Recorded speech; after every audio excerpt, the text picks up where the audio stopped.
nggak bisa cuma sekedar apa hasil wawancara aja.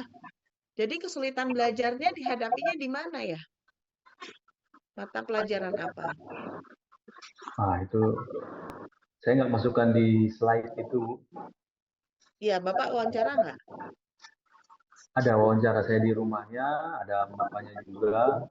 Jadi dia kalau di luar materi pengajaran dari teknik mesin, dia itu kurang minat. Akhirnya dia kadang membuat pertanyaan-pertanyaan yang mungkin di luar itulah. Didukung nggak sama itunya, sama nilainya? Bapak tunjukin nilainya nggak? Kurang berminat tuh, Nah, kalau nilainya masih bagus, nggak apa-apa, Pak. Karena kan untuk dia naik kelas, dia butuh semuanya harus KKM. Nilainya iya, standar, baru dia bisa naik kelas. Nggak bisa walaupun dia cuma minat dengan TKR, teknik kendaraan ringan ya? Ya kan, Pak? Tadi iya, TKR ya? Ya, dia betul. sukanya ke TKR, PKN. tapi mata pelajaran lain gimana hasilnya? Karena untuk dia bisa lulus, dia harus memenuhi standar belajar minimal KKN. Nah, yang perlu Bapak lakukan, ya nih mungkin Bapak konsentrasinya nih ngurusin jemaat, ngurusin ini gitu ya.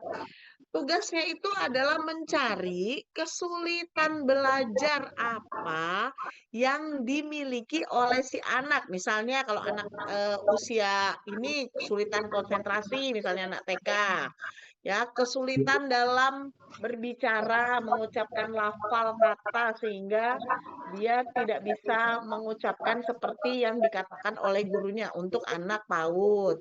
Kalau anak kuliah kesulitan belajar, misalnya dia kuliah hukum, tapi dia susah untuk mengingat hukum perdata, gitu. Nah, nanti di situnya Bapak diminta setelah Bapak wawancara, dia mengalami kesulitan belajar di A, B, C, yang dibuktikan dengan nilai yang tidak sesuai dengan standar, ya, Bapak memberikan saran harusnya bagaimana cara belajarnya dia supaya kesulitan belajarnya ini bisa teratasi.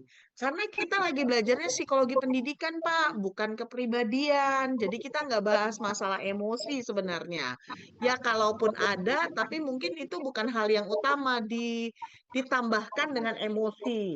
Nah, kalau Bapak bicara tentang IQ, nggak bisa bilang, kecuali dia ada hasil tes IQ-nya baru boleh ditarik. Jadi, psikologi pendidikan ini kita mencari kesulitan belajar apa yang dihadapi, lalu situasi belajar apa, bagaimana, trik-trik belajarnya harus bagaimana, kemudian intervensi dari guru, orang tua harus bagaimana supaya kesulitan belajarnya tadi bisa diatasi dengan saran yang Bapak buat gitu. Ya, jadi kalau kurang minat aja apakah hasilnya dia kurang minat tapi karena dia pinter ya nilainya bagus-bagus aja. Ya berarti nggak ada kesulitan belajarnya, Pak. Kesulitan belajarnya tuh di mana gitu. Nanti dilengkapin ya. Nanti kalian minta fotokopi raport semester sebelumnya.